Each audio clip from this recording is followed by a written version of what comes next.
Good evening, everyone. I'm Kavita Jindal, and I'd like to welcome you to Asia House tonight, and also welcome Babita. Thank you. I'm just going to tell you a little bit about this evening. We'll start, we're obviously going to discuss Babita's book, The Corner Shop, which some of you might have read. We're going to hear short extracts from Babita, and you will have time for questions at the end, as Anna said. I'll start by introducing Babita, although some of you might know her. She's a journalist, TV presenter, and news anchor for the BBC. She presents Newsday on BBC World News. She's also presented a documentary on BBC Two, which she tells me was very interesting, going up and down the country on the borders. So Dangerous Borders. It was hard work. The story of India and Pakistan. The Corner Shop is her first book and follows a documentary she presented on the subject. She's actually currently on maternity leave, so another first. She's a new mother. We should say congratulations to Babita. I survived. So this book is really a fascinating history of the corner shops of Britain and how they've changed through immigration and how we as a society have evolved in how we use the shops, what we like to buy, and obviously who owns and runs the shops. But before we delve into it, I want to give you a little taster of, what the book sounds like, what it feels like. So I'm going to request Babita to read for 5 minutes, and then we'll have a discussion about the wider themes in the book. Hello, everyone. Thank you very much for being here, and it's great. Thank you, Kavita, for that introduction. Any corner shop kids, owners here? Yes. Yes. Two, three, 4. Admit Oh. it. Don't be embarrassed. 6, 5. 7, 8, 9. There we go. Isn't it funny how people just go, maybe? And I have a similar experience with that because I was completely embarrassed by my upbringing. It's really shameful to say that. And then suddenly began to understand that we are part of an incredible history, a very unique upbringing if you lived above your corner shop, and just have kind of lots of secrets of people in society, but we'll talk about that later. But I'll just give you a few pages. It's so weird, by the way, reading your own words when you've been going through drafts with publishers and then suddenly you're asked to read a few pages, but I will do. And this is from chapter 1, and it's called Asian Invasion. Invasion, a noun, an unwelcome intrusion into another's domain. No one in the history of mankind has ever said, when I grow up, I want to own a corner shop, work for 14 hours a day, 7 days a week, and never take a holiday. Or that holidays are overrated, right? And that the best use of one's spare time is to spend it helping out in a corner shop, offering services for free, and learning the skills needed to keep a nation happy. And yet that's exactly what my parents, and so many like them, spent their working lives doing. It wasn't, however, a lifelong ambition fulfilled or a dream that became a reality. Being a shopkeeper was purely down to a set of circumstances that had presented itself as a tidy package at the right time. In the summer of 1964, the Delhi sunshine was predictably unbearable, tapping Dad on the shoulder, trying to warn him about the choices he was about to make. But they went unnoticed, as a 24-year-old continued to plot the course of an overseas adventure to a place of mediocre food and bad weather. Dad didn't take much notice of what might lie ahead in a foreign place called England. He hurriedly filled out a form that was to change his and his future family's life forever. A 2-page document sealed with the crest of the British High Commission in India took Dad around an hour to complete before he rushed to meet his friends at the local wrestling club, where they would contort their bodies into vulgar shapes and then slam into each other for fun. There are certain skills you need to be a corner shop owner, but none of them were listed on the employment form that Dad filled out. Rather, it resembled a bit like a dinner invitation. The British government humbly requests the pleasure of your company to help secure the future of the British economy, and we will not take no for an answer. Of course, it wasn't quite written like this, but the urgency for attendance was palpable with every printed word. Britain was in need of help to bolster its workforce in the factories that were expanding across the land, and the Commonwealth was deemed a good place to begin a huge recruitment process. Dad was far from alone. Scribbling away on a few sheets of cheap white paper, thousands of men and women across the Commonwealth were all wrangling with the same boring bureaucratic exercise. The most detailed part of the application form was reserved for a section labelled Proof of UK Residency. Get this bit right, and it would allow you to skip towards the promise of a new adventure. In this respect, Dad had every reason to be excited and just a little bit smug. He knew his application was a done deal thanks to his sister and brother-in-law, who were already living and working in the UK. The years spent jostling with his mates in the wrestling club were about to be put to good use. He secured an employment voucher in 1965 by convincing a bunch of faceless officials that he was the right man to do some kind of manual labour, and his passage was smoothed by his relatives in the UK, vouching for his credibility in the only way family can. Under different circumstances, their glowing reference might have aroused suspicion, but Commonwealth workers were in demand and no alarm bells rang. It's also possible that a UK immigration official took pity on him when the proof of residency revealed he'd be staying with his sister in the glamorous location of Slough. My aunt was an animated writer with a vivid imagination in her letters to Dad. She loved to tell a positive tale about the new turf that she called home. It would be years before he discovered for himself just how glamorous a location Slough really was. Dad had a carefree notion that he was going to check out what Britain had to offer for a few years, and then return home with a bucket load of experience and pick up life as never before. In January 1965, he boarded a dodgy Middle East airliner that was packed like a tin of sardines, wearing a smile that hid a bag of nerves. A new generation of soon-to-be shopkeepers were boarding planes one after another, carrying return tickets that they would never use. It was a bleak winter's day when Dad first set foot in a country that was, he thought, quite unremarkable on the face of it. But within weeks of being here, this skinny Asian lad from the Punjab would witness one of the greatest displays of pomp and ceremony a nation could muster. 18 days after he arrived, the country fell into a period of deep mourning. It was not lamenting the arrival of thousands of immigrants who were about to change the face of Britain. That would come later. The country was saying goodbye to a fallen hero. Winston Churchill suffered a stroke and died on the 24th of January, 1965. The nation's grief was for the death of not only one of the greatest prime ministers of Britain, but also, as one commentator remarked at the time, of Britain's imperial past.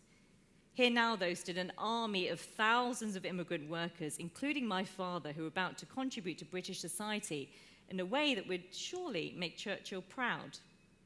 The government had decided to use its colonial ties to encourage large numbers of workers and their families to come to these shores, squeezing Britain's imperial legacy for every shred of possibility to help in the reconstruction of the economy after a very costly war. How the tables had turned. Almost 18 years after the British had left India and ruthlessly split her in two, here they were, her former rulers and colonial masters, asking India to help repair a serious gap in the UK job market. If only the Indians had been more gung-ho, they would have told them to stuff their plea for assistance up their colonial backsides. But New India and its neighbour Pakistan were not in a position to be so cocky. Both countries were still finding their feet and navigating uncharted waters after a vicious and costly separation. The partition of India had seen Britain orchestrate and preside over the greatest mass migration in modern history, the like of which has never been seen again. The scars were still raw. Dad had crossed over from what is now Pakistan to India at the age of 4. The whole family had no alternative other than to completely uproot their lives. They were living in a new uncertain chaos that unfolded during the brutal partition of India. They were refugees, but they didn't know it. The plan to split India apart was a hurried and ill-thought-out one, devised by the British to bring about independence and provide a quick exit to the rule of the British Raj. In practice, it drew a line straight through the heart and soul of a nation and split apart our ancestral home of Punjab.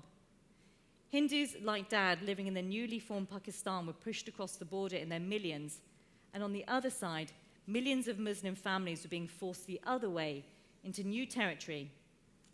Based solely on their religious background, a mass exodus of people took place at the India-Pakistan border with catastrophic consequences. Neither the British nor the rest of the world could have predicted the ensuing bloodbath. The true extent of these sectarian killings during the time of partition remains unknown, but conservative estimates put the loss of life at around 2 million people. And Dad was one of at least 15 million Indians who were displaced at this time.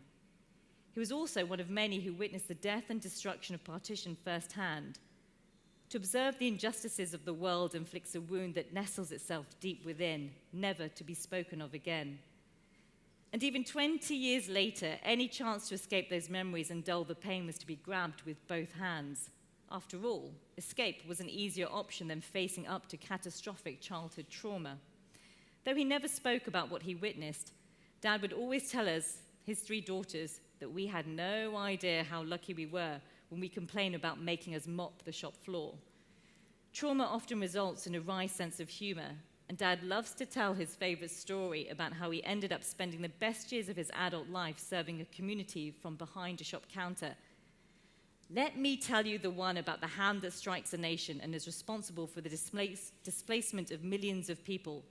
In a sick twist of fate, the same hand reaches out desperately seeking a solution to its own domestic crisis and asks me, a young Asian lad, to help. The tale is about as amusing as mopping the shop floor is when you're a teenager, and I go on to talk about mopping the shop floor. Thank you for that. Yeah. So that's just the very start of how Babita's father came to England, and then he and her mother were shopkeepers for 22 years, 22 and a half, 22, 3 months and 4 days. So she sort of charts, not their whole life, but the shopkeeper life of almost 24 years in this book. Yeah.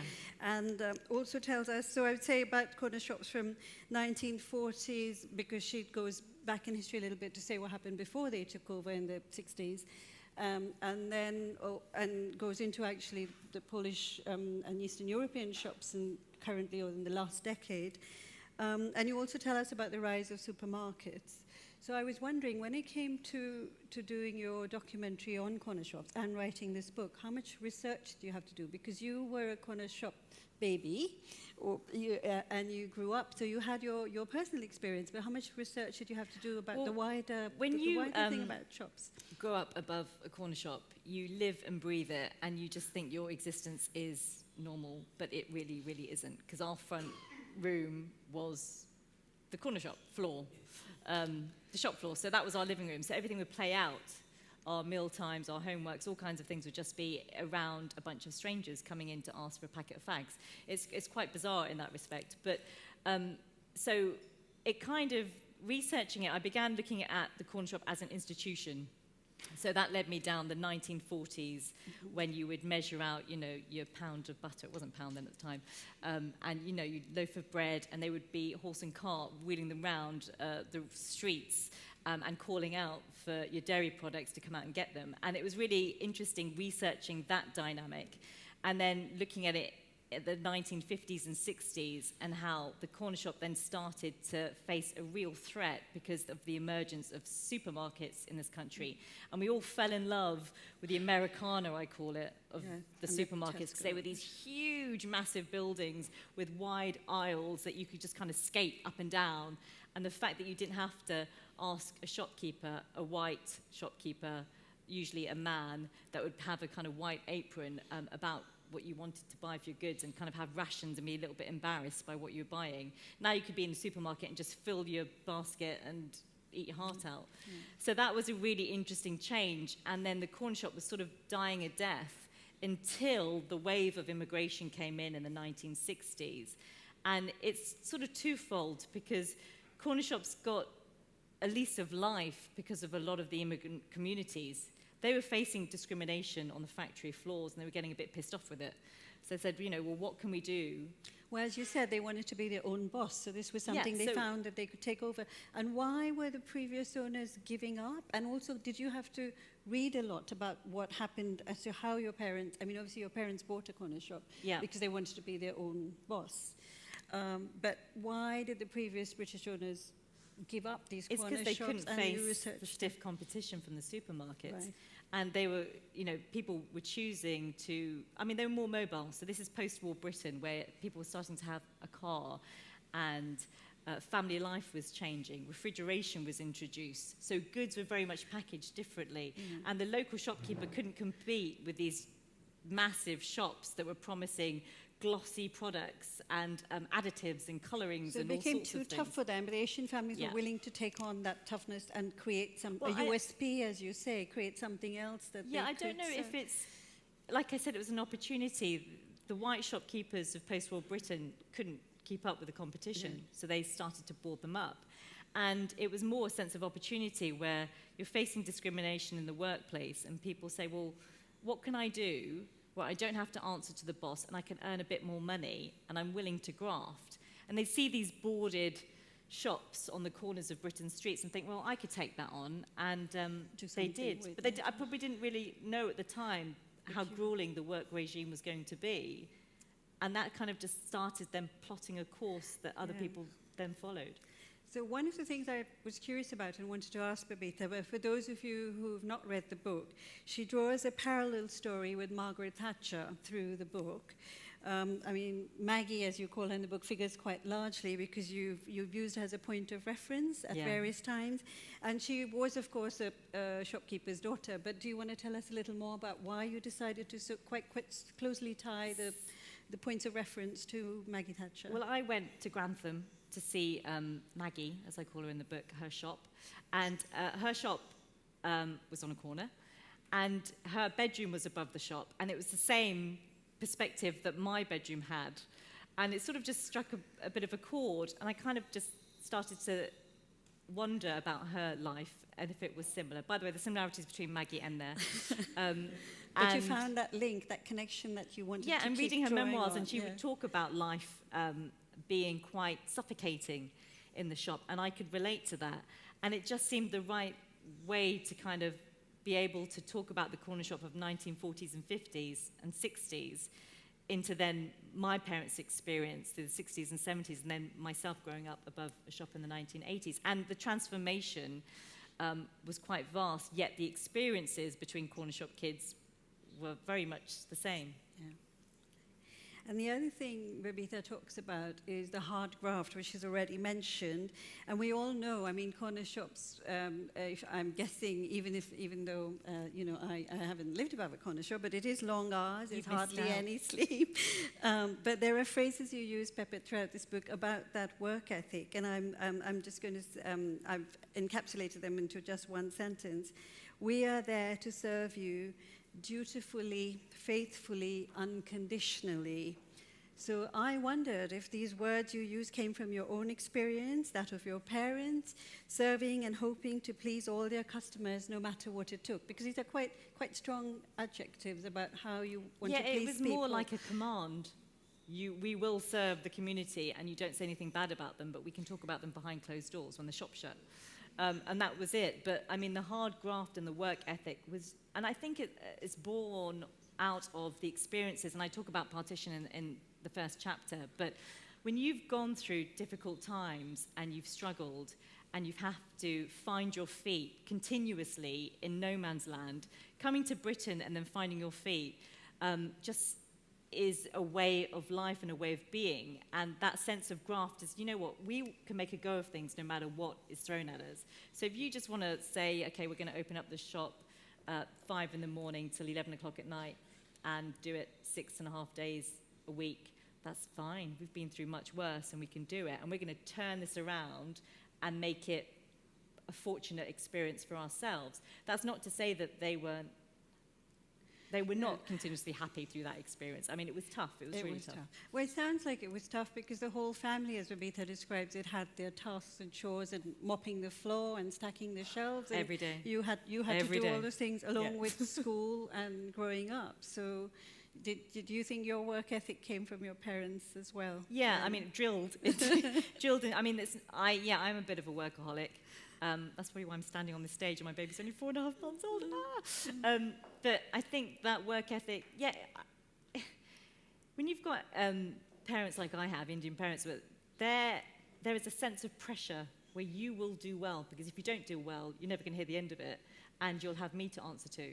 And that's probably been passed through the generations, and I think that, they had it from their parents, I've had it from mine, and, the corner shop way of life was very much about all of us doing our bit, and you couldn't really escape because we had to help out because it was all encompassing.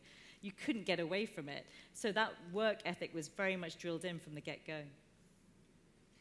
So you might have heard a little bit, she alluded to it in the start of the book, but you make the point that Britain has a lot to thank immigrants for, and you actually make a list on on page 7, on page 72. And it's not an exhaustive no, list, it's not an exhaustive list, but it is an interesting list, and it's a true list. And I think there's more than that, obviously, to the list. There's music and culture and food and all kinds of other things, but you've listed really what was needed, sort of the Caribbean bus drivers and the factory workers from India and things like that. The NHS was standing proud because of the immigrant community in the 1960s. Yeah. And do you think this contribution is lost now in political dialogue, especially now? Is this because everyone talks about immigration, but does anybody comment or mention the contributions? I'm just wondering what you see. I mean, you work for the BBC. I think people talk about the actual contribution? It's good you list them on page 72. But yeah, I mean, the list that I did on that page was very much about the 1970s Britain of the time and the mass immigration cycle that came into this country. But fast forwarding quite a few chapters and towards the end of the book, I talk about Brexit, and we're still talking about it. But I talk about the rise of the Polish shopkeeper and how they've taken over the corner shop, and the interviews that I had done with one particular Polish shopkeeper who was worried about Brexit, but then also just thought that they will survive because he has that same work ethic. But in that same chapter talking about Brexit and the future for immigration in this country, my dad reminded me when he was watching TV and actually watching me cover the EU referendum for BBC News, there were placards saying British jobs for British people in the debate that got very nasty, and he recalled how when he came to Britain in the 60s, there were placards saying white jobs for white people. So for him, and reading the book, he said, very much he felt that I was exploring cycles of immigration that kind of just keep going round, and the faces change and the conversations may alter, but in essence, it's still very much the same. Read into that what you want about the state of immigration today. I just still think that I think it's a bit sad that we haven't moved on more, actually, in the past. And I'm wondering actually if this migration museum, Where's Robin, is going to list, the contributions in a bigger way, because that's what's needed more in the public arena, maybe a regular reminder of the contributions, and that people were asked to come and do certain things or help in certain ways. And but can I just say, and I know I work for the BBC, but I do think that the media has a lot to contribute to this lack of more of a creative way of talking about immigration, because we all encounter it in our local shops, corner shops, in the NHS. You've probably been treated by nurses or doctors who have an immigrant background. And I think that our own personal experiences do tell a story of immigration in Britain today. It's just that the narrative is a bit more corrupted now when you switch on the TV. Yeah, well, I think with the NHS, at least I've only been treated 10% of the time by what I would say ethnically English people. What is even then, I don't know exactly, how English they are and from where. But most of the time, it's quite a lot of all over from all over Europe and all over Asia, from Burmese to Turkish doctors and nurses, really. And English in the middle, but only 10%. So there needs to be more training, obviously, for a start. But we are dependent on the world. It's not, it's not immigration, and it's not this country or that country or Eastern Europe.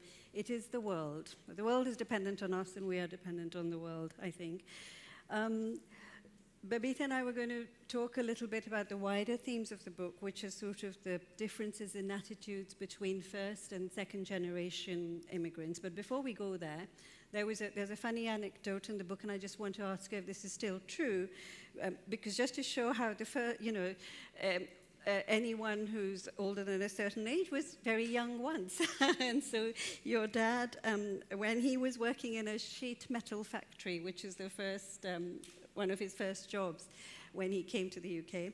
You have this little anecdote where he inscribed I was here into a metal sheet, and apparently this hangs at Heathrow Terminal 3. You can't see the etching. But yeah, when Dad came here, they had this scheme where they would give you a job, manual labour for immigrant workers, but you wouldn't know where you'd be placed. And he was told that he'd be a metal sheet worker, and he's like, I have no idea what that is. And he turned up for work, and it's basically putting all the slabs of metal sheets through and giving them their coating, and then they now hang at Heathrow Terminal 2, I think I said. They're still there, because that shows you how they need to kind of refurbish Heathrow Terminal 2. But yeah, he etched in a corner, who knows where it is, somewhere in the ether, I was here. And actually, as funny as that is, it's quite sad, because he was the only Asian man on the factory floor then, and no one spoke to him. They didn't know what to make of him, so he just had a very lonely time there. And things got a bit better when he went to Ford and worked as a spray painter, because there were just lots of different, diverse communities. But the I Was Here tells a kind of different story of someone who was just quite lonely and bored and really missing home. And that idea that, he was going to go back, he ended up staying, and, children and grandchildren, and a bus pass later. Yeah. It's also sort of what a young person would do when they're bored, right? Yeah, he did other things, but we won't go into that. Yeah. So when Babita was growing up over the corner shop, and then obviously her parents worked hard and sent her to private school, and then she says none of her siblings, nobody wanted to own a shop or do that job, and nor did their parents want them to. But when you grow up, and Babita was born in Caversham? No, born in... Caversham, darling, not Reading. Not Reading, okay. So there is a distinction. Yeah, Reading. So her attitude and her perspective on being British are quite different from her parents. And so we're going to talk a little bit about that, about the identity of... We've been saying, the Migration Museum has been saying, and you've been saying, first and second generation immigrants and the differences in attitude. I just have a question there before we even start on that. I find the phrase second generation immigrants difficult, because really, my children who were born in London are not immigrants. I might be, but they are Britishers. So really, they might be second-generation Britishers. It's something to think about, for the room to think about. Why are we calling Babita a second-generation immigrant? She was born in... I don't know if anyone has ever called me a second-generation immigrant. But when we have these discussions, we're saying, what's the difference? Yeah. So what are we saying? Second-generation what? Something. Second generation. I don't know. What do we say? Yeah. Anna, is that how they say it at the Migration Museum? Second generation immigrant. Yeah. It's quite an academic term, and I wouldn't claim to be an expert, but it's something that only really seems to come up in conversations like this. I think one of the things that we look at in the Migration Museum is that actually behind the word migrant, everyone is just people, and kind of labels are used for kind of political aims, right? Are we an expat? Are we an immigrant? So does that carry on down to third generation and fourth generation? Well, we're just going to keep saying fifth and sixth and seventh. So that's why I raised it. A bit of a... It's strange. Yeah, it's a bit of a divergence. But I think we should say second generation Britisher, because obviously, I wasn't born a Britisher, but my children were. So second generation I don't even think second generation British works, because there's lots of generations of British people. Okay, so I don't quite understand that, and I am British. Yes, okay, let's go with that. So Babita says in the book she couldn't understand, when people called her different things, or called the shop different things, or called her parents and her different things. She said, I felt as British as the sherbet lemons we sold. Which she did and does, but her parents have a different view. And do you want to talk a little bit about that? Yeah, so if India are playing England in the cricket, it's always a really good test of where you go. And I have to say my cousins and my family are split down this way. I'm not going to tell you which way I go. But the perspective being that, we are worlds apart, my mum and dad, from where they were born and brought up to where I was born and brought up. There's no bones about it. That's just the way it is. So their perspective on life in general and British life is completely different to mine because, they had to contend with being the firsts at everything. They were the first to come into this country. They were the first, to showcase their cultural identity by the clothes that they wore and the food that they cooked and the language that they spoke and trying to assimilate into a very white landscape. I didn't have that at all. My perspective was about growing up above a corner shop. Their perspective is about crossing borders as refugees and then trying to make a life for yourself. Mine's about, are my friends going to like me at school, in a primary school? So it's completely different. And therefore, the parallels between us, on the face of it, we are the same because you never hide your race. You can't hide your race, and why would you want to? But our identities are completely different. And Mum and Dad always say, you don't know how lucky, I said it in the intro, you don't know how lucky you are. But But our reactions are different as well. My reaction would be different from your parents, and then your reactions would be very different from your parents and my children's reactions. When I say that, I'm talking about things that can be talked about and not talked about within families, because it's about feelings. As she said, she wanted to be liked in school, so you might feel conflicted, and you might not know, if you were her, to be aggrieved about nuanced racism, or be aggrieved, or what to do about aggression, whereas the parents are much more accepting generally. And is that how you found? Well, I don't know. I think Mum and Dad had conflict with their parents, but they never really were able to voice it. Whereas I'm one of 3 girls, and we are bolshy, outspoken, Punjabi confident. girls. It might be different if we had a boy in the family, I don't know. But I think, the conflict that we had with Mum and Dad, we were able to voice it a little bit more. We had an environment that we could, but that's not to say that, we didn't talk about sex with my parents. We didn't talk about boys. They don't exist until I got married, of course. And you didn't talk about clubbing or smoking or alcohol or drugs. It was a very conservative upbringing in that respect. But they had that same conservatism for their, what they were doing. So the fact that they had an arranged marriage, my mum and dad, and I could have done if that's what they wanted for me, and if I had perhaps towed the line a little bit more with them, I didn't.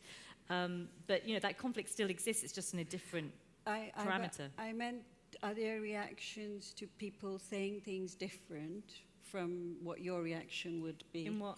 In calling the shop a Paki shop, were they like, well, that's what everybody does, and so things like that. So there's a whole chapter on what I call, well, I wasn't allowed to call it the Paki shop, I called it the P *** shop.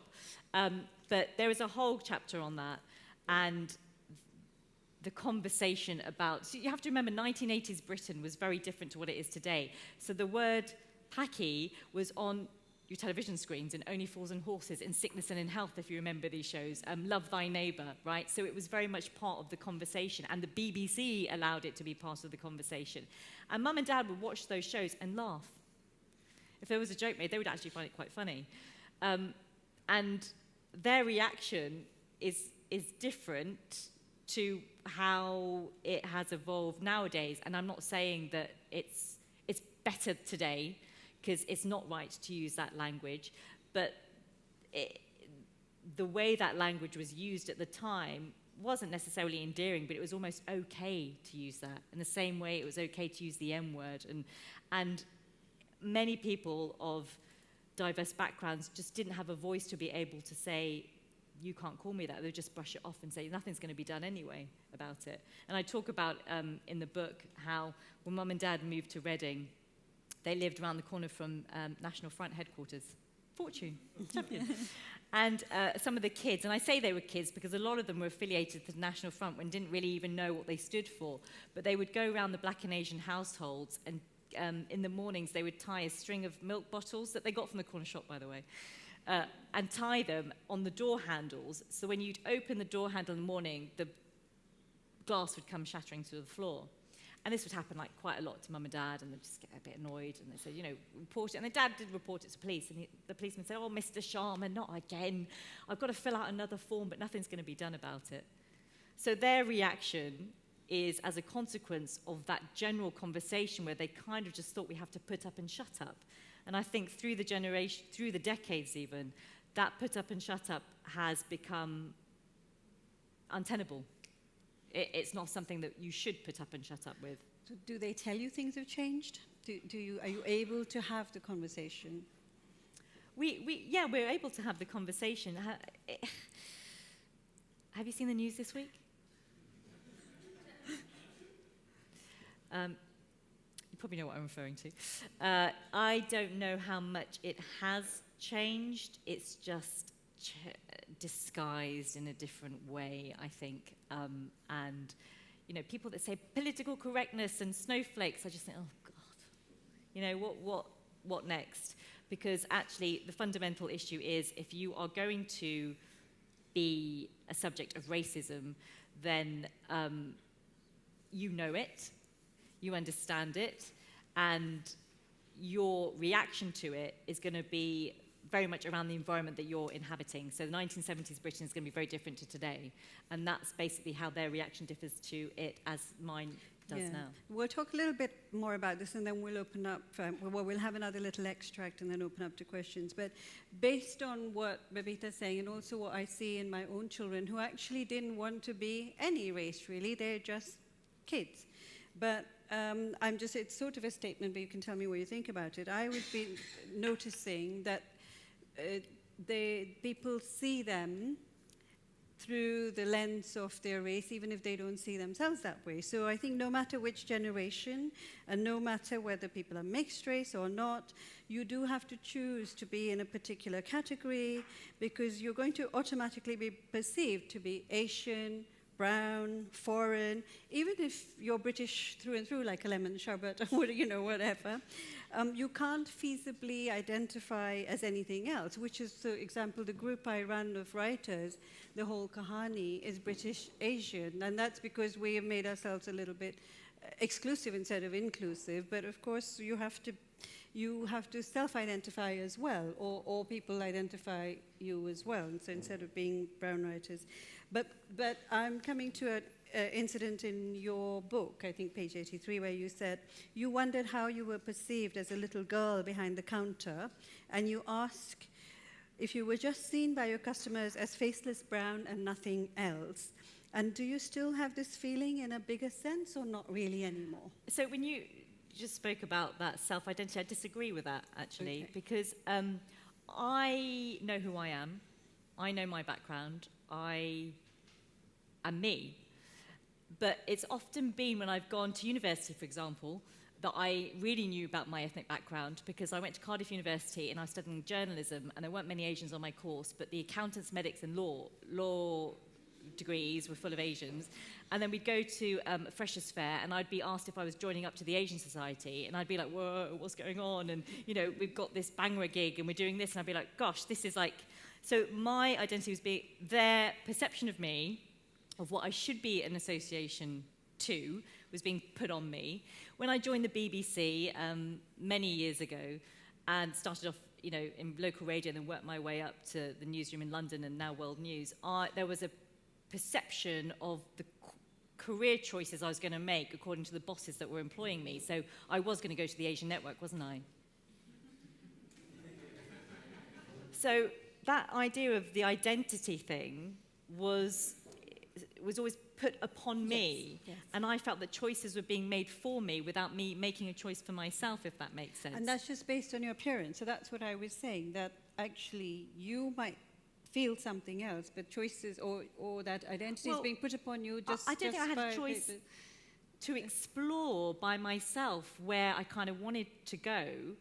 I didn't join the Asian network. I think they do great work, by the way. But I actually thought, well, no, I'm really into world news, and I'm really into just other things, and I would quite like to explore that. And is that okay? And it wasn't okay.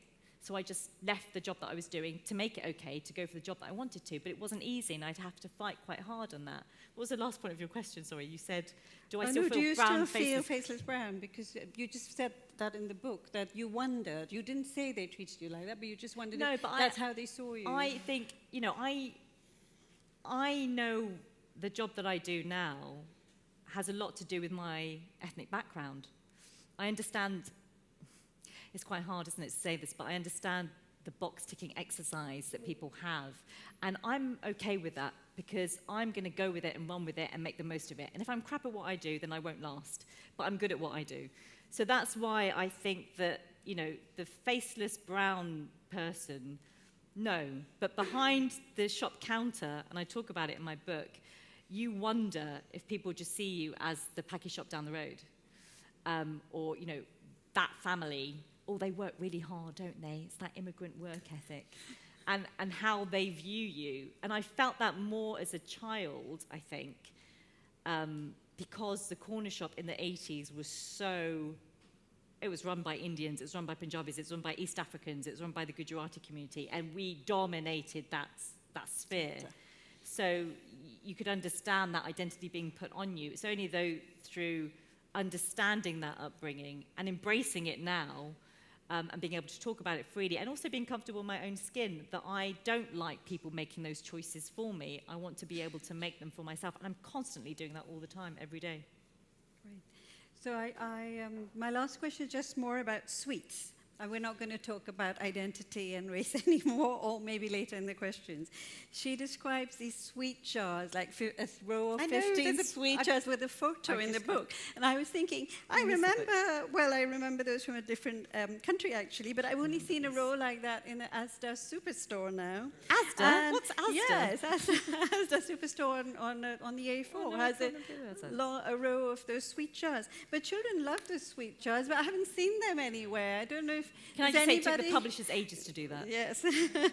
But yes. But do you all remember these sweets? Is there anywhere now that has these glass jars with sweets? There is? Yes. Oh, okay, that's good to know. Covent Garden, Covent yeah. Garden. Okay, How life has changed. Teachers. I bet they're not, they put a price on that. All right. No. Well, but these are humbugs and pear drops and rhubarb and custard and all of that used to get as penny sweets, right? Yes. With those so I was paper sort bags. of reading these 15 labels of these sweet jars and thinking, oh, well, that's all cola sweets and all kinds of cubes, things. So before you read sort of a section from the end of the book, are there any corner shop tales that you've hidden and still kept secret and you couldn't put in the book? Yes. That you can tell us? No. Okay, just thought I'd try.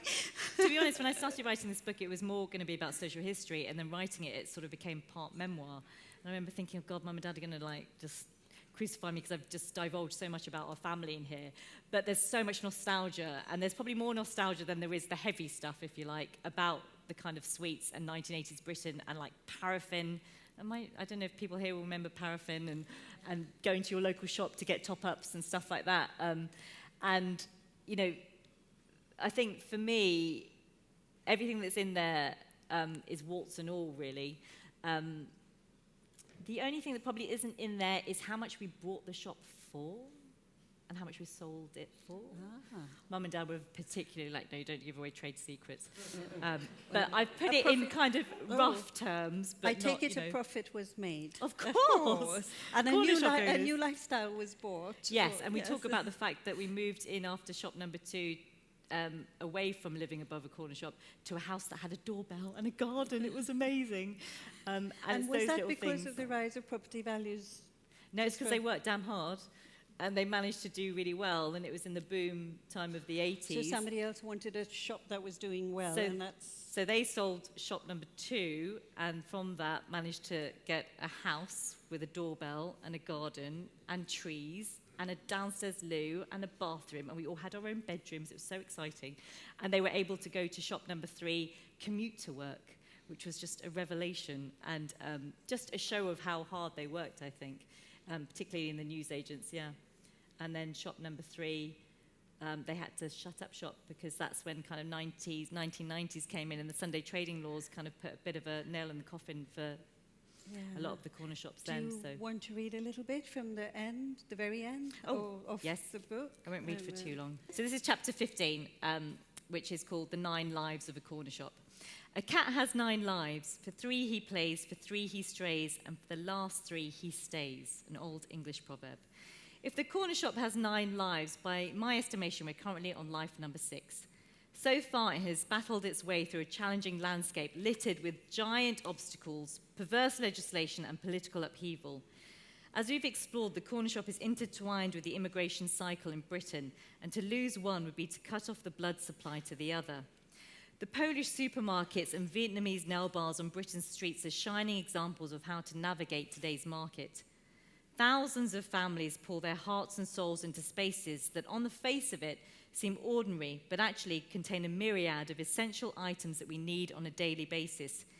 We can only stand back and admire the way in which they have yet again breathed life into the community. For 60 years, the corner shop has continued its close affiliation with immigration in Britain and celebrates a bond that has endured the passing of time and competition. Brexit looms and brings with it a heavy burden of anxiety for the shopkeeper. But this, and an 80-hour working week with early morning wake-up calls and late-night trading, has not put off a new generation of shopkeepers. They are a much-needed addition to the corner shop family. The faces behind the counter may have changed in the past 80 years, but the essence of shop life remains the same. Really, it begins with you. At the age of 7, you exit the shop devouring an ice cream, dribbling onto the newspaper you were sent to collect for your mum. By 15, you're experimenting with rollies or cigarettes. Turned away by the supermarket for being underage, you desperately try to convince the local shopkeeper that you and your mates are old enough. At 23, en route to a party, you head to the only place you know that will be open, desperately seeking the bag of Doritos and a jar of salsa that you should have picked up earlier. The dips were your only contribution. By 30, you're attempting to bake a cake but have forgotten the unwaxed lemons and a tub of mascarpone. You arrive at the corner shop seeking salvation. At 42, you're in hot pursuit of sourdough but instead settle for wholemeal bread and a cheeky pack of smokes. In your 50th year, you grudgingly part with your cash knowing you forgot 3 items from your online shop and won't benefit from the special offers this month. And at 65, you walk in for that pint of milk and a good natter about the weather. The corner shop manufactures relationships and memories. Other businesses have tried, but failed to capture hearts and imaginations in the same way. The supermarket, which arrived in the 1950s as subtly as Donald Trump on the porch of the White House, has been the biggest threat to its existence, and for decades, Goliath has trodden on the corner shop without apology or acknowledgement. The promise of an online delivery to your door has also proved popular, a blow to the corner shop and the supermarkets alike. With the lure of convenience, we are less interested in a big weekly shop. The dot-com revolution of the noughties has forever changed our shopping habits. Internet sales now make up 18.2% of all retail sales in Britain, and the effect on the high street has been clear. Much-loved stores have folded, and the supermarket that downsized in an effort to muscle in on the high street has been caught in the middle. But according to the Waitrose Food and Drink Report of 2017, 1 in 10 people decide what to buy for an evening meal just before they eat it, often stopping to shop for it on the way home from work. The corner shop is perfectly poised to serve this passing trade. And if the internet beast has become the latest obstacle to overcome, it is still some way off replicating the level of trust customers feel when they walk into a local shop. In a bizarre twist of fate, customers are increasingly turning their backs on the conglomerates. We no longer weigh bags of sugar or dole out spoonfuls of fig juice to get the bowels moving. Turmeric is now the UK's top-selling spice, overtaking cinnamon, and grapes have overtaken apples to become Britain's best-selling fruit. But the threat to the supermarket sales is not a result of our sophisticated taste buds. The supermarket's egos are to blame. Preoccupied with each other and perpetually engaged in price wars and a multiply and conquer strategy, they have disregarded the internet, the local shop, and the German discounters at the peril. Supporting the local is also on trend, and the ethical shopper is emerging ever more strongly, advocating plastic-free, gluten-free, and environmentally sourced produce. The corner shop may not be a farm shop with overinflated prices and the promise of everything organic, but supporting the underdog is very British. Everyone loves a trier, and it's become a popular thing to support the independent shop, which is now considered a worthy recipient of your cash. Perhaps after all these years and in the face of an uncertain future, Britain is ready to celebrate its unsung hero. The bricks and mortar presence of a neighbourhood shop with affordable prices is still a business model to be reckoned with. The corner shop market is expected to increase by 17% to £44 billion over the next 5 years. The pop to the shop routine is back in vogue. The climate that welcomed a friendly shopkeeper as the bastion of community life has undoubtedly changed, but you still keep coming. On a Sunday morning, you arrive in your pajamas to grab the newspaper and its supplements, which have been inserted dutifully by the shopkeeper. You take advantage of the special offer to repair the cracked screen on your mobile phone at a ridiculously low price and grin from ear to ear when the shopkeeper tells you it'll be ready in an hour. You walk in when you find yourself on the wrong side of town, desperate to get change for the parking meter. The shopkeeper, listening to an indecipherable music on a barely functioning radio, happily obliges your request for change from a £20 note, provided you've bought a pack of chewing gum as a gesture of goodwill. With a 100% markup on the recommended retail price, the gum purchase draws a wry smile from the shopkeeper. Against the odds, the corner shop continues to serve a community from a tiny little space at the junction of two streets. It's where the art of conversation flourishes, and global politics, lottery numbers, and headlines from the morning newspapers are enthusiastically debated. If you're in Reading, at least once or twice a week, you can spot an elderly Indian couple squeezing the courgettes in Aldi and sizing up the tomatoes in Tesco's. They still scour the supermarket shelves, searching for best buys and lamenting the extortionate prices on offer. Old habits die hard. They don't miss the early morning wake-up calls or the painfully long hours. What Mum and Dad miss most about the shop is you, their customers. Look a little closer, and hidden behind the shop counter, you might see a young girl with bunches peering up at you, wondering why you have entered her world. Maybe the shop is breeding the next generation of journalists who will discover how shop floor banter can be a highly useful means of information gathering.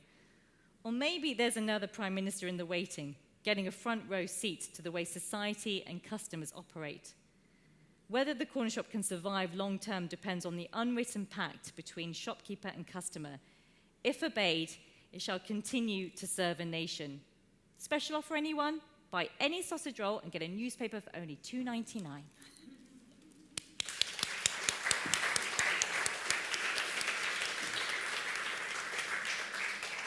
Thank you for that reading, Babita. Thank you. So I'm going to open up for questions, and if you raise your hand, and I'll point to you, and then we have two lovely ladies with mics who will come round to that gentleman there, and then after that, this lady here. Hello. Hello. Yes, on the question of identity, last year, I think shortly before she became Home Secretary, I read an interview with Priti Patel, and she talked quite a lot about the work ethic. And she went on to say something that was quite interesting. She said, do not call me BAME. I am British, and she said she didn't want to be described or defined in any other way. She appeared to be rejecting the whole concept of multiple identities, of being both and having different influences, and the idea of solidarity between different ethnic groups or different minority cultures. She seemed to be saying that was no longer relevant, either you were British or not. I'm wondering, does that idea, have you come across that approach before? Does it resonate in any way, or is it familiar, or is that a new development? I don't even know if that's what she meant, actually. Yeah, but maybe not. That's your interpretation of it, and perhaps, I understand that. I'm British. I'm a British Indian. Mm-hmm. No other multiple identities attached. I'm a British Indian. I'm British. I'm Indian. And you can tell that I come from an ethnic background, and that's the conversation to be had. I'm Babita Sharma. That's more probably important than anything else. This lady here. Okay. That was brilliant. Thank you. Sort of takes you to that world, and it's sort of thought-provoking, and there's lots of really wonderful things. So my question is this: what was it like to be female and grow up in that environment? Was there anything specific to that? Would it have been different if you were male? I don't know. We didn't have any boys in our family. Yeah. But we all did the work like a man would have, or a boy would have. I don't know. I don't think. I mean, me and my sisters, we just worked in the shop because we had to as part of the family, and family that had boys in there, they would do the same. There was no real distinction, and child labour isn't distinctive, as I call it. Free child labour, There sorry. might have been more embarrassing moments, being girls, as you say, with the boys from the school coming in. Oh, yeah, I rather talk than about boys. that. Yeah. I talk about that, about how... and I don't know if this is more a female thing, but, you know, I was going through puberty and serving some of the boys that you'd quite fancy on your way to school, and then they'd come in and buy like a toffee crisp, and you'd be like, please. And then you get really embarrassed because you didn't want to see them with you in the corner shop with your mum there going, did you fill the shop up? And you're like, oh, for God's sake. And that kind of thing. But for me, there was never really a distinction about gender when I was growing up because we all did the same. So, yeah. That lady by the door there. I'm rather keen on corner shops. Oh, good. I was told you have to spend £25 a week to keep a corner shop going. Oh, where did you get that from? Oh, some online thing. Because we would have said 50 quid easily. Yes, but what I'm saying is people may be quite careful shoppers, X, Y, Z, but they don't want to go into it's a bit awful to go into a corner shop and just get 25p of milk. You ought to spend £25 a week if you want that corner shop to keep going. Absolutely, yeah. And actually, you might go in for a pint of milk, but you always come out with something else. That's because we're very good. We're very good at strategically placing things you might not think you need. Where I live in Barnes, we still have a parade of independent shops, and we were told that we had to spend £30 a week, but within the shops, not in a single shop, but just to keep the independent shops in business. If everybody who lived there tried to do half their spend of the week, or or 30 and they are pounds a week doing well. in the shop. A lot of people don't realise, but they are bucking the trend, and a lot of the expectation. They've kind of they are doing well at the moment. Yes, thank you very much. It was really interesting. Thank you. I speak as a third generation, if that's allowed. Third generation my grandfather was an immigrants? immigrant. My grandfather was an immigrant. Anyway, coming to local shops, I'm afraid I live in an area where the two local shops, both of which were run by Indian families, were ruined by the local Tesco local. Because the supermarkets have not left you alone. They've introduced local versions. Yeah, and I talk about that. And I try not to spend. I mean, we try... Yeah, well, I talk about that in the book because what the supermarkets have done, and I go into detail a lot about it, is that they've added local little express, but they're supermarkets, on the territory that corner shops are. And they've tried to kind of muscle in on that to kind of be like, they have like community cafes. Harrison Hall is part of the Tesco's chain, right? So they kind of have this community feeling to them. But they are really, if you've got well, our shop, the final shop, shop number 3, closed down because a Waitrose, a Tesco's, and what was the other one? Iceland opened up within a few mile radius. And so we couldn't compete. And so we had to go. But there is a man that took it on, an Indian guy, who is now a cost cutter. And that almost seems to be the lifeline for corner shops now, the franchise, the Nissa model, the cost cutter, where they are able to kind of have a bit of a leg up and kind of compete with those express locals and littles. So, yeah, it's sad. Any more questions? Yeah. Okay. Should we have that gentleman at the back, and then we'll go this end. Yeah. Hi, thanks for the talk. So I'm a first-generation Iranian immigrant, and I'm wondering how much of the dynamics that you've been talking about today, growing up, still applies now, where I feel at least loads of the friends of mine who are also first-generation immigrants are not that culturally different because we tend to follow the same things online, we tend to follow the same news, even from wherever we are when we come here. What do you mean? Like, are you saying that... So the cultural differences that I feel between myself and the average Brit of my age and education is not the same. Is not that much, the difference, yeah. I think that's down to what you are exposed to and where you've come from and your peer group and where you live as well. I think there's a demographic issue there, there's a geographical one. I mean, if you live in Burnley and you're a Pakistani Muslim, you're going to have a very different perspective if you live in Cornwall, perhaps. God, that's stereotypical, isn't it? But you might. And, I grew up, we were one of the first families, Asian families in Caversham, not Reading, Caversham, and I had a different perspective because of it. So my friends weren't Indians and Asians, but when I went to university, again, things changed because most of my friends were Asians. So I think it's all down to exposure. And it's a bit like Facebook, right? You like the things that you like and they feed you that, and you'll only stay in that kind of bubble unless you leave Iran and you come to the UK and then you widen your perspective a little bit more. But I think that's a lot to do with the upbringing, how liberal thinking your parents might be, if that's the right term, and just what you're exposed to.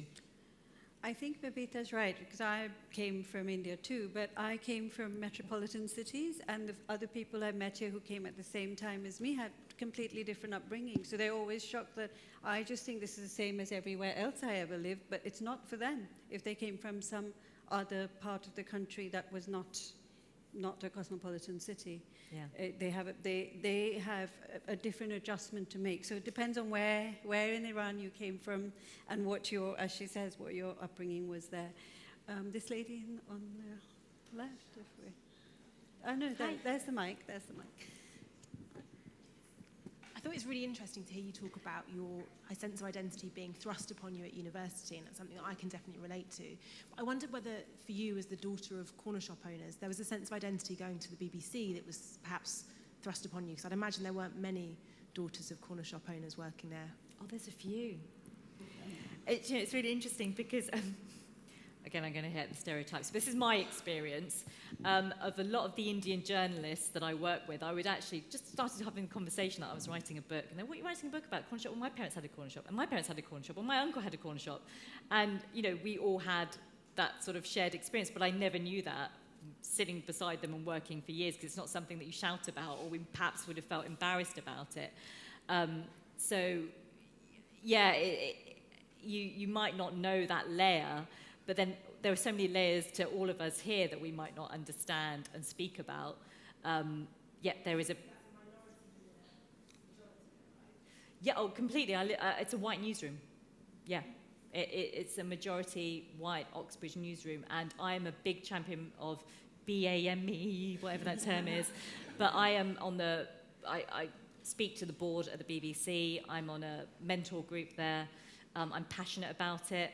I've been disappointed this week about what's happened, more than disappointed. I was vocal about it on social media. Naga's a friend of mine. Being a minority within a majority means you have to push even further and speak even louder, but also as a female as well. So there's that, and it's tough. They're saying they're changing, but they've got a long way to go. Thank you. Yes, this gentleman in the middle. How do you think your experiences differ from your parents or the younger generations? And do you think that the Indian diaspora my age are much more confident about their Indian identity? How old are you? 20, I think. Yeah, I can't speak as a 20-year-old, but I'm sure there might be 20-year-olds in this room. But, I think I said it earlier, my experiences from my parents are completely different. My mum had an arranged marriage. I didn't. I married an Irishman. My mum married an Indian. So there are just so many different experiences of growing up, of being a mother, which is new to me as well, than my mum's experience of being a mum. It's just so many. But I'm proud to say that there are still so many similarities between us and shared experiences, which comes from our family life, our community, our upbringing, our language, our food. That hasn't changed. It's amazing. We celebrate that every time I go home. Yeah, you're invited if you want to come.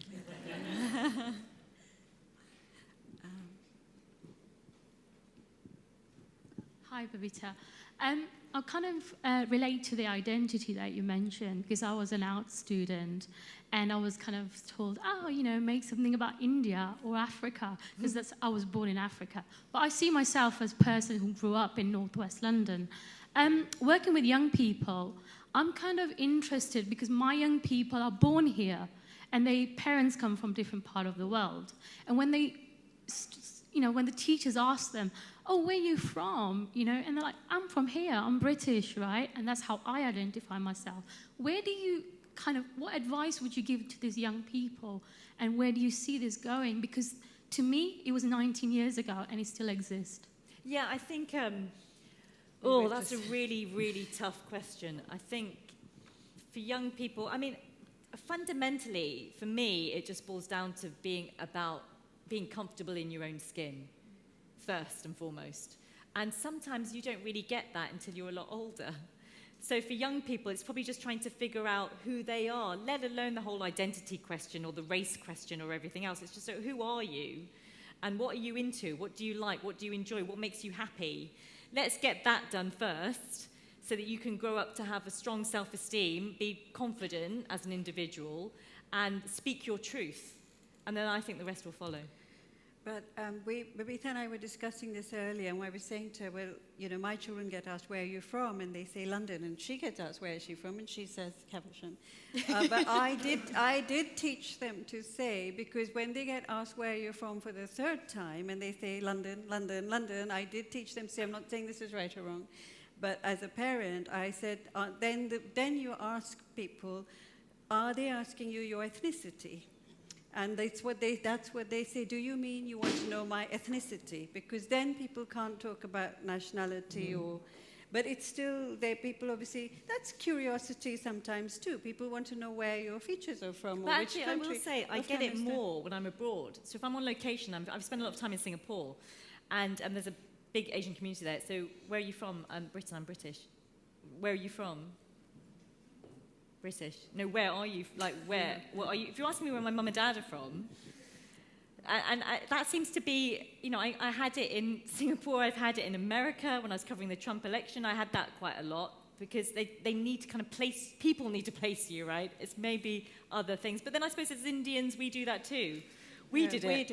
I said that too. She asked me, she said, where are you from? I said, Punjab, like you. So you have that conversation. And anyone that knows anything about Sharmas, it says commas is Smith. So you know where a Sharma might come from. So I suppose it's perhaps a sense of knowing your root, if you like. I can kind of trace your ancestral background, but it can be a little bit offensive. They're trying to push you. It was a very good question, and she gave a very good answer. You've got to be confident in yourself and know who you are. But if you're pushed to ask, but if people ask you a third time, there are different routes. I'm not saying mine is the right route. I did that to protect my children. They used it, saying, do you mean my ethnicity?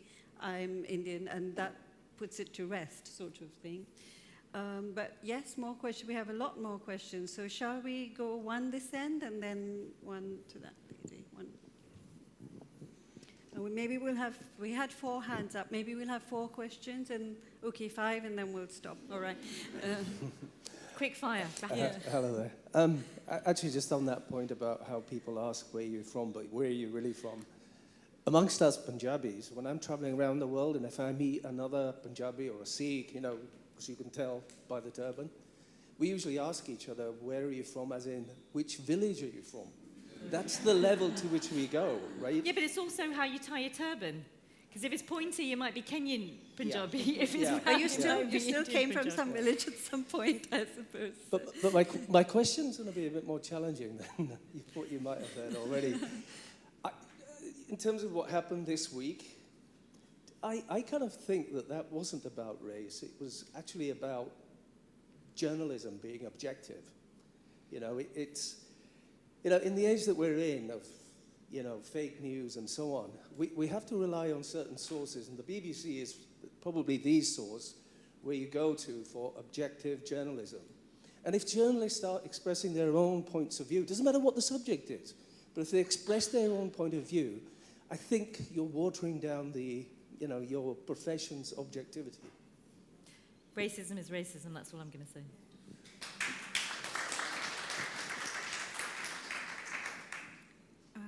Let's have this lady in the middle, then we'll have that gentleman at the back. Hi.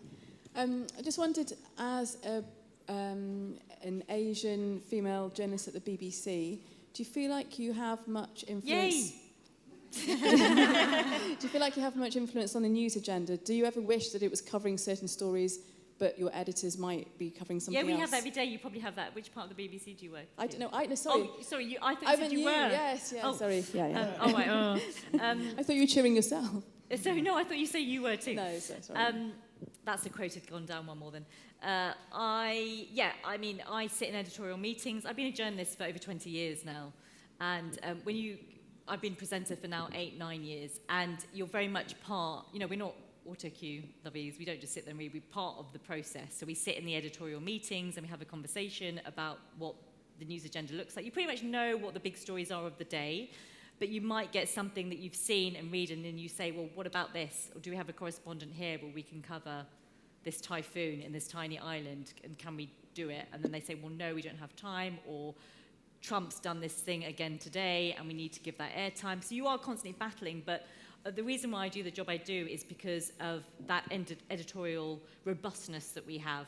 And, whatever criticism that comes into the BBC does come in for, I've been there a long time, I've worked at other news organisations, it's still brilliant at checking itself editorially, and we do that. And I think that the way that they have reported on the story this week as well, on themselves, is really good. The way that the BBC reported on the BBC's own inadequacies when it came to equal pay was good.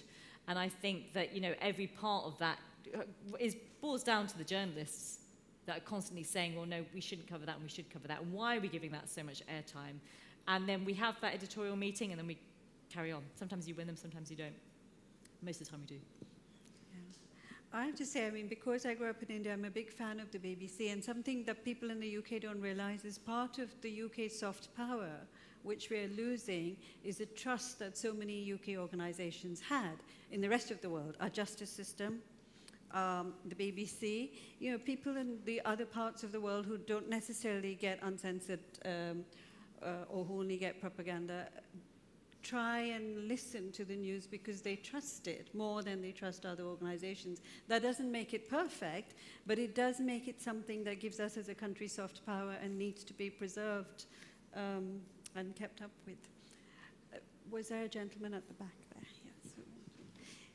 We'll come to you, corner shop lady. So you mentioned earlier that inclusion and diversity maybe being pushed back. So do you see it currently as a token gesture across the corporate worlds? Across the corporate world. Corporate world, not just journalism. And then secondly, do you see, I guess, a spin-off that where certain propaganda perceptions are pushed for you to fit in and assimilate?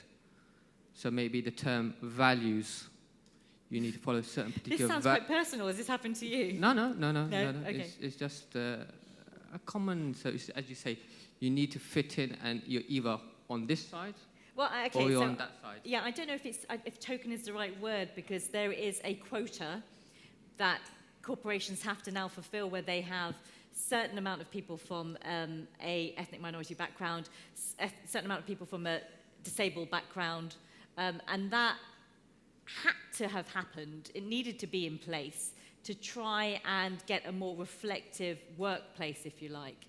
So I don't think it's a token gesture. I think it is an opportunity for people to come into organisations and to do better.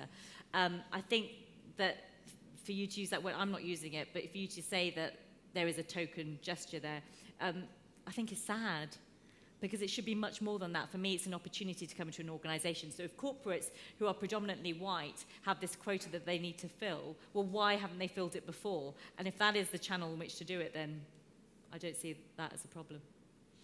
Okay, thank you. I think we're on our last question to this. Yes, that lady. Can we take two? Oh, we can take two because Robin has a question had your hand too. up All for right, okay. I suppose mine's twofold. I want to go back. Thank you, first of all. It's been great listening to you. First of all, going back to your BME situation, I guess, within the BBC, I work in an environment that's very similar, and I would like to know a bit more about how your BME network, if there is one within the BBC, how it functions, how it enables us as BME people to come through the ranks, so to speak, and how facilitative it is in that space. I'll talk about it with you later, if that's all right. That's fine, yeah, because perfect. it's quite long-winded, and it could be better. No, great. And the second question is, how do you enable youngsters that are coming up in the grassroots that have had adverse or negative experiences in that space to come up in a more positive manner through and using the BME networks in a way that can be facilitative? Okay, just very quickly, I'll give you one example. I am a mentor on a scheme called RISE within the BBC, where they pair you with other people from diverse backgrounds. Senior members of the BBC, presenters, managers, or whatever, get paired up with people that are coming in the organisation, and you work with them for like a year, and you follow their progress, because the BBC have got a problem with retention, particularly. So in my experience with this one person I was working with for a year, it wasn't just about coming up through the organisation, it was her own attitude and perspective about her place within the organisation, and if she felt that she only could get so far. So it was twofold, and it was quite complex. And there was a problem in terms of the like for like in the board recruitment process. We have boards, so when you're going to go for a job, it wasn't representative of her, but also she felt that she wasn't going to get the job anyway. And I said to her, well, why don't you do extra shadow shifts on the weekend so they can never come back to you and say you don't have enough experience? And she wasn't willing to do that. So I don't. It goes deeper than just one level.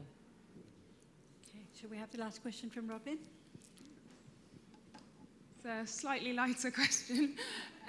So at various points this evening, you've kind of mentioned that at times in your life you've been kind of embarrassed of the corner shop and kind of the associations with it. And I just wondered at what point that changed for you. Was it kind of with writing the book, or was it kind of as you grew up and kind of came to own your identity? Or recently, honestly. I used to tell people that my parents were in business. They were business people. And then people used to come to the shop and be like, we've just seen your mum and dad. I'd be like, I was embarrassed because I wanted them to, I didn't want to live above the corner shop. I wanted to have a house and a dog. We got the dog, by the way, later on. But wanted to have something that looked like everybody else's kind of family life. And I didn't want to be knackered every time I was running to school because I'd helped stack the shelves and was kind of brushing my hair en route to school. And I just longed for the other.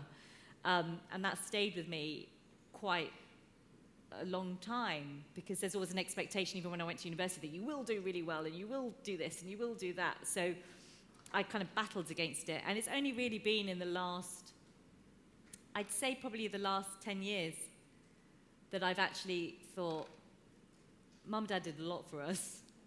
Maybe we all go through that, right? But they did a lot for us, and actually researching their background a bit more, understanding their journey through partition, which I did a documentary about for the BBC, and then just looking back at the corner shop, because I suddenly found myself getting quite nostalgic, going back to our old shop, and going like, oh, we used to do that. And then suddenly it was like, well, talking to other people, this is a real British institution, and everybody has a corner shop story to tell. They have their own experiences of it, they know the shopkeeper, and that just basically allowed me to, a bit like therapy, but allowed me to kind of say, okay, I can grab my childhood home and give it a hug and celebrate it, because it was great. Hard work, but great. Thank you, Babita. Thank you.